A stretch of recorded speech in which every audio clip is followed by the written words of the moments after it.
Hello students, welcome back to my channel.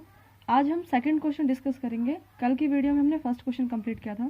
From the following information prepare income and expenditure account. इस question में हमें income and expenditure account prepare करना है। हमें receipts and payment account given है। Income and expenditure account में हमने क्या पढ़ा था कि डेबिट साइड इसमें एक्सपेंडिचर आता है और क्रेडिट साइड इसमें इनकम आता है। इसमें नॉमिनल अकाउंट का रूल अप्लाई होता है। तो यहाँ पे debit side expenditure, amount, income, amount,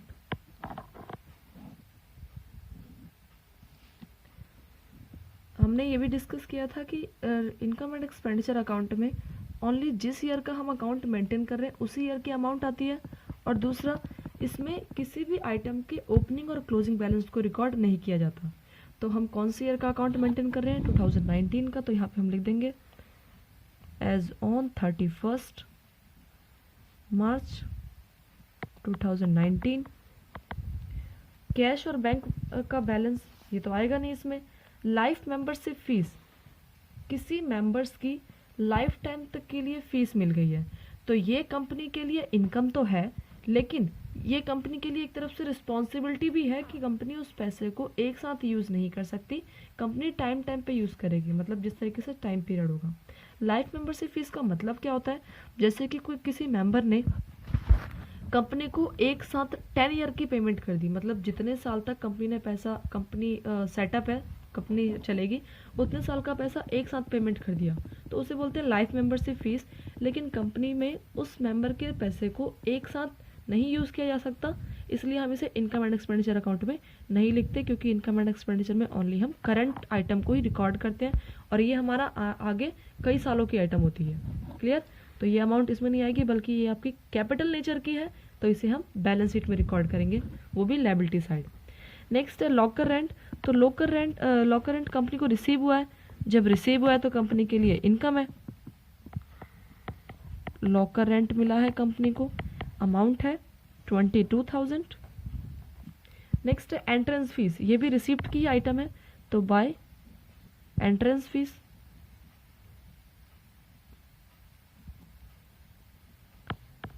amount 5,700। अब नेक्स्ट आता है सब्सक्रिप्शन। सब्सक्रिप्शन जो मेंबर्स कंट्रीब्यूट करते हैं, 2017-18 की दे रखी है, 18-19 की और 19-20 की। लेकिन हमें इनकम एंड एक्सपेंडिचर में ओनली करंट ईयर, जिस ईयर का हम अकाउंट बना रहे हैं उसी ईयर की अमाउंट लेनी होती है। तो यहाँ पे हम ओनली 2018-19 की अमाउंट को कंसीडर करेंगे, बाकी अमाउंट को इग्नोर करेंगे। क्लियर? तो 18-19 की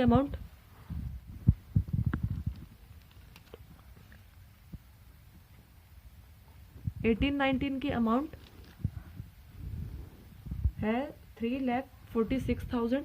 तो bye subscription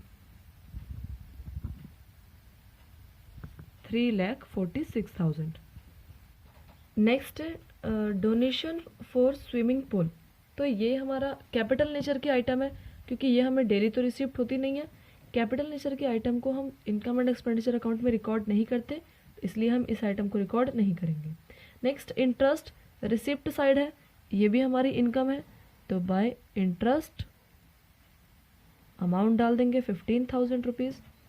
next miscellaneous income, कोई और अदर इनकम हुई है, मिसलेनियस इनकम लिख देते हैं या फिर अदर इनकम लिख देंगे, अमाउंट 700 की। इनकम फ्रॉम एडवर्टीजमेंट, ये भी इसी में इनकम रिसीव हुई है कंपनी को, एडवर्टीजमेंट, अमाउंट है 12,000 रुपीज़। क्लियर? अब पेमेंट की आइटम्स रह गई है। तो रेंट पेमेंट किया है, जब रेंट पेमेंट किया है तो डेबिट साइड आ जाएगा। To rent, amount 48,000। नेक्स्ट है फर्नीचर परचेज किया। फर्नीचर हमने परचेज किया है, जब फर्नीचर परचेज किया तो ये भी आपकी कैपिटल नेचर की आइटम है और कैपिटल नेचर की आइटम को इसमें रिकॉर्ड नहीं करते। नेक्स्ट सैलरी पेमेंट की है, ये हमारा खर्चा है, तो 2,40,000। इंश्योरेंस प्रीमियम की पेमेंट की है, इंश्योरेंस प्रीमियम 12,600, टेलीफोन चार्जेस की पेमेंट किया है तो ये भी डेबिट साइड आ जाएगा टू टेलीफोन चार्जेस।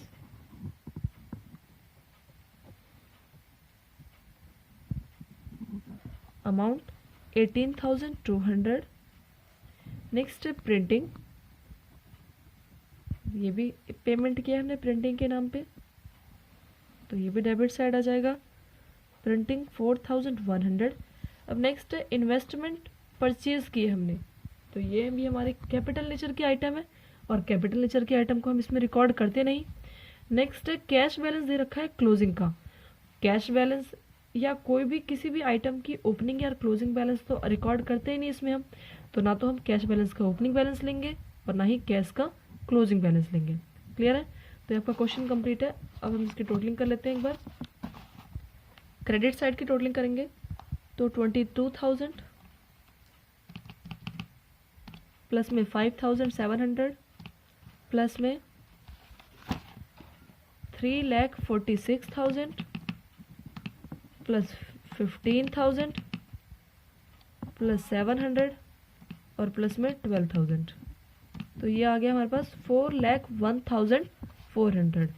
इसको हम दोनों तरफ रिकॉर्ड कर देंगे 4,01,400। अब एक बार डेबिट साइड के आइटम को रिकॉर्ड ऐड कर लेते हैं 18,200 प्लस में 4,100 प्लस में 48,000 प्लस 2,40,000 और प्लस में 12,600, तो ये आ गया हमारे पास 3,22,900। इन दोनों में से हमारी ये अमाउंट बढ़ी है जिसको हमने दोनों साइड रिकॉर्ड कर दिया।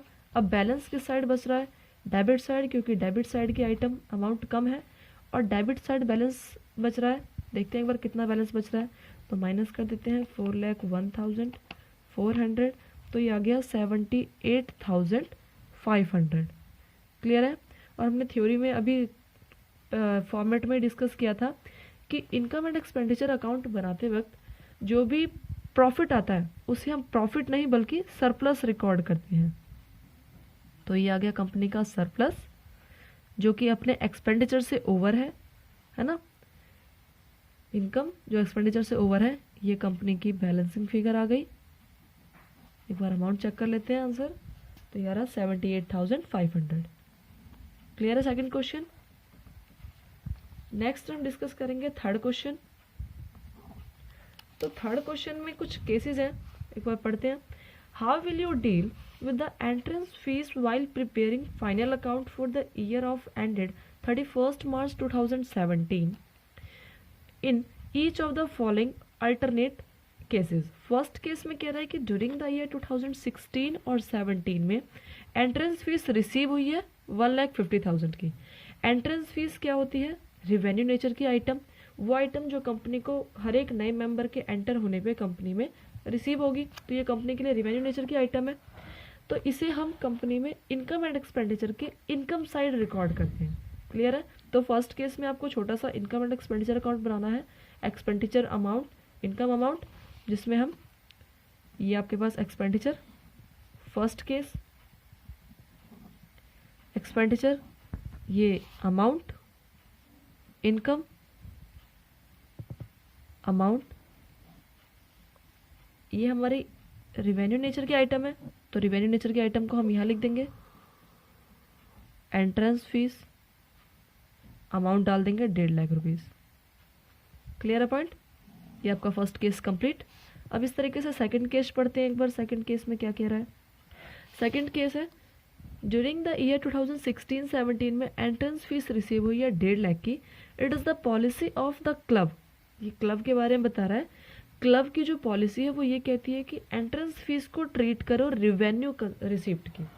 फर्स्ट केस में इसने कुछ नहीं बोला था तो हमने इसको रिवेन्यू कंसीडर किया था। क्लियर, इसी तरीके से लेकिन सेकंड केस में तो इसने खुद ही आइडेंटिफाई कर दिया, सेकंड केस में खुद ही बता दिया कि ये जो आपकी अमाउंट है इसको आपको रिवेन्यू कंसीडर करना है।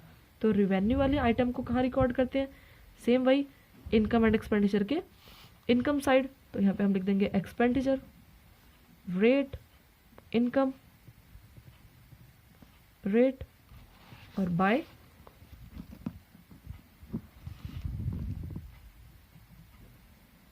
एंट्रेंस फीस सेम अमाउंट वही 1.5 लाख।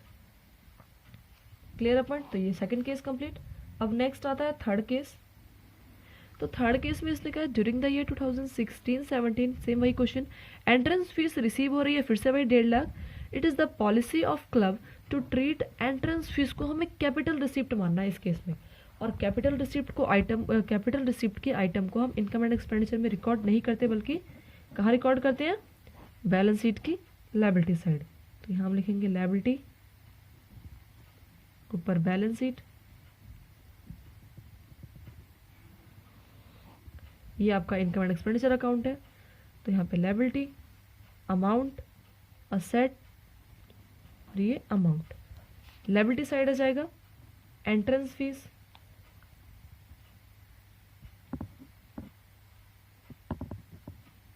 अमाउंट है 1.5 लाख। ये थर्ड केस कंप्लीट।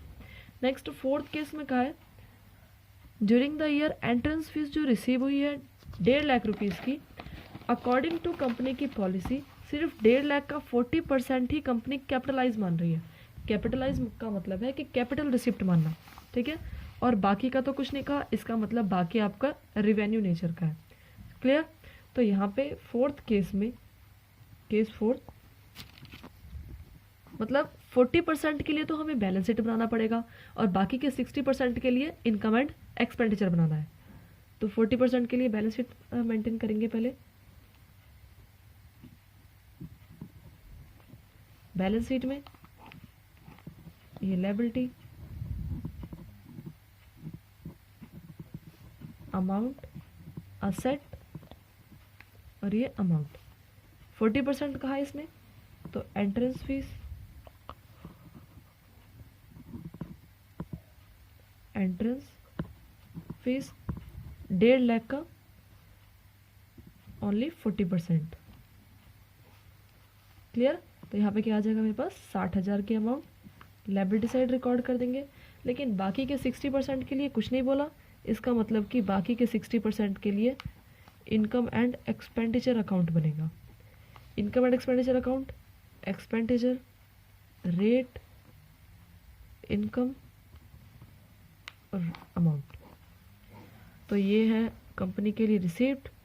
तो बाय एंट्रेंस फीस 1.5 लाख का 60%, तो ये आ गया मेरे पास 90,000। क्लियर अपन? ये है थर्ड क्वेश्चन के पांचों केसेस कंप्लीट। क्लियर? अब नेक्स्ट हम डिस्कस करेंगे स्पेसिफिक फंड के बारे में कुछ, उसके बाद हम आगे के क्वेश्चन स्टार्ट करेंगे। तो कुछ फंड के बारे में डिस्कस करते हैं। फंड का मतलब क्या है कि कंपनी को कहीं से डोनेशन रिसीव हुई है और वो पहले से ही स्पेसिफाई है कि आपको डोनेशन का जो अमाउंट है वो इस पर्पस के लिए यूज़ करना है। जैसे कि कोई मनी रिसीव हुई है हमें और वो पहले से स्पेसिफाई है कि हमें वो मनी बिल्डिंग पे ही बनाना, मतलब बिल्डिंग ही बनाना है उस मनी का यूज़ करके। तो उस केस में कंपनी के लिए वो जो डोनेशन रिसीव हुआ है वो रिवेन्यू नेचर का नहीं बल्कि कैपिटल नेचर का है, और कैपिटल नेचर की आइटम को हम कहाँ रिकॉर्ड करते हैं? बैलेंस शीट की लायबिलिटी साइड। क्लियर? तो जहाँ भी आपके पास फंड का कंसेप्ट आ जाए तो समझना है आपको कि भाई बैलेंस शीट रिकॉर्ड करना है। क्वेश्चन में बोला है या नहीं बोला उससे कोई फर्क नहीं पड़ता। तो क्वेश्चन है हमारे पास फोर्थ। अब फोर्थ क्वेश्चन स्टार्ट करेंगे। फोर्थ क्वेश्चन से पहले एक एग्जांपल ले लेते हैं। जैसे कि हमें बिल्डिंग के ऊपर फंड रिसीव हुआ, बिल्डिंग फंड है हमारे पास, या बिल्डिंग के ऊपर फंड रिसीव हुआ, या फिर हमने बिल्डिंग के नाम से कुछ पैसे इकट्ठे किए। सपोज 20 लाख रुपीज़ इकट्ठे किए हैं, ठीक है। तो इससे क्या होगा कि आपकी बिल्डिंग से रिलेटेड जो भी एक्सपेंस होंगे या फिर जो भी इनकम होगी वो सारी ट्रांजेक्शन्स इसी के अंदर रिकॉर्ड की जाएगी, मतलब इससे ही एडजस्ट की जाएगी। जैसे अगर बिल्डिंग के लिए अगर हमने कोई एक्सपेंस किया है, लेबर को चार्जेस दिए कुछ भी, तो वो सारा इसमें से ही माइनस होगा। सपोज 10,000 रुपीज़ की अगर हमने पेमेंट की है तो यहाँ पर 10,000 रुपीज़ माइनस हो जाएंगे, मतलब 19,90,000 आ गया। और अगर हमें और कुछ डोनेशन, और भी डोनेशन रिसीव हुआ, अदर डोनेशन रिसीव हुआ, रिसीव्ड ऑन बिल्डिंग। तो इस केस में डोनेशन रिसीव हो रहा है मतलब पैसे आ रहे हैं, पैसे आ रहे हैं तो क्या हो जाएंगे, ऐड। क्लियर। अगर 20,000 रुपीज़ का अमाउंट मिल गया हमें तो ये आ गया 20,10,000 रुपीज़। क्लियर है पॉइंट। तो हम इतने इस आइटम को इस तरीके से हम रिकॉर्ड करेंगे बैलेंस शीट में लायबिलिटी साइड। तो अब हम क्वेश्चन डिस्कस कर लेते हैं। फोर्थ क्वेश्चन में इसने कहा है, so how will you deal with the following items in the final account. Final account में किस तरीके से हम इन आइटम्स को रिकॉर्ड करेंगे। तो सबसे पहले इसने इस क्वेश्चन में कहा है कि प्राइस फंड, और क्या बताया मैंने आपको, अगर फंड की बात आ जाए इसका मतलब कि कैपिटल रिसिप्ट आइटम है और कैपिटल आइटम्स को हम बैलेंस शीट में रिकॉर्ड करते हैं। तो सबसे पहले हम यहाँ पे क्या मेंटेन करेंगे, बैलेंस शीट जिसकी दो साइड है, लायबिलिटी अमाउंट, लायबिलिटी और assets, liability amount, assets amount, ये फॉर्मेट हो गया तैयार। इसमें हम आइटम्स रिकॉर्ड करेंगे। पहला प्राइस फंड कि कितना हमारे पास फंड अवेलेबल है, अमाउंट है 80,000 रुपीज़ की। नेक्स्ट है interest on price fund investment, price fund के इन्वेस्टमेंट पे हमें इंटरेस्ट रिसीव हुआ। जब इंटरेस्ट रिसीव हुआ है तो इस केस में पैसा और बढ़ गया मतलब इंटरेस्ट क्या हो जाएगा, ऐड। अमाउंट 6,000 रुपीज़ की तो ये आ गया 86,000। Next price given, price distribute किया, जब डिस्ट्रीब्यूट किया तो पैसे गए और पैसे गए तो माइनस 10,000 रुपीज़, ये आ गया 76,000 की आइटम। क्लियर। नेक्स्ट है प्राइस फंड इन्वेस्टमेंट, और इन्वेस्टमेंट क्या होती है कंपनी की, असेट्स। तो हम इसे असेट साइड रिकॉर्ड करेंगे ना कि liability side. Price fund investment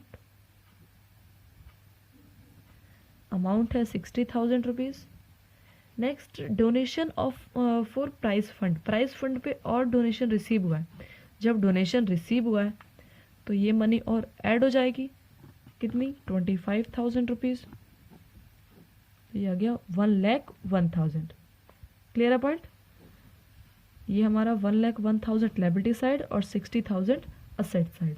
तो ये रहा नेट अमाउंट प्राइस फंड का शो कर रहा है लायबिलिटी साइड बैलेंस शीट में 1,01,000 और price fund investment asset side show कर रहा है 60,000। Clear fourth question. Next fifth question discuss करेंगे। फिफ्थ क्वेश्चन में same, so how will you deal with the following items will preparing financial statement of NPO. इसमें भी इस question में बताया नहीं गया कि आपको बैलेंस शीट मेंटेन करना है या नहीं, लेकिन हमने पहले ही डिस्कस कर लिया कि अगर फंड की बात आ जाए तो हमें क्या बनाना है, बैलेंस शीट। क्लियर। तो फिर इसमें हम क्वेश्चन में बैलेंस शीट मेंटेन करेंगे, सेम वही format, liability amount, assets amount.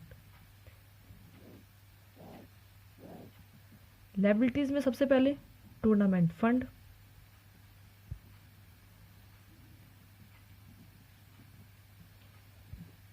Amount है 2 लाख रुपीज़। सेम वही, जो पैसे रिसीव हो रहे हैं वो और मतलब हमारा फंड और बढ़ जाएगा, और जो हम एक्सपेंस कर रहे हैं तो पैसे घट जाएंगे, पैसे आ रहे हैं तो ऐड कर लेंगे और जा रहे हैं तो लेस कर देंगे। कंट्रीब्यूशन रिसीव हुआ हमें टूर्नामेंट पे, जब कंट्रीब्यूशन रिसीव हुआ है तो ये अमाउंट ऐड हो जाएगी, मतलब और मनी कंट्रीब्यूट की गई। अमाउंट है 40,000 रुपीज़, ये आ गया 2,40,000। नेक्स्ट है टूर्नामेंट पे एक्सपेंस किए, जब एक्सपेंस किए तो लेस, पैसे गए तो 80,000 लेस हो गए, ये लेस करके अमाउंट आ गई हमारे पास 1,60,000। फिर नेक्स्ट है इंटरेस्ट रिसीव हुआ है तो ऐड 12,000 रुपीज़ का, तो ये आ गया हमारे पास 1,72,000। रिसीव हुई है हमें मनी टिकट सेल करने पे, टूर्नामेंट की टिकट सेल करने पे, तो फिर से मनी रिसीव्ड हो रही है, किससे, received from tournament ticket. Amount है 20,000 रुपीज़, तो ये 20,000 रुपीज़ की अमाउंट ऐड करके आ गया 1,92,000। क्लियर है क्वेश्चन। तो ये हमारे पास नेट अमाउंट दे रखी है टूर्नामेंट फंड की, जो बैलेंस शीट की लायबिलिटी साइड 1,92,000। क्लियर है क्वेश्चन? आई होप आज जितने भी क्वेश्चंस कराए गए वो सारे आपको क्लियर हो गए होंगे।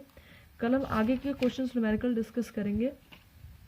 सो अगर आपको ये वीडियो हेल्पफुल लगी हो तो please like, share and subscribe करना ना भूलें। नीचे बेल आइकन पर क्लिक करें जिससे आपको आने वाली नोटिफिकेशन सबसे पहले मिले। So thanks for watching.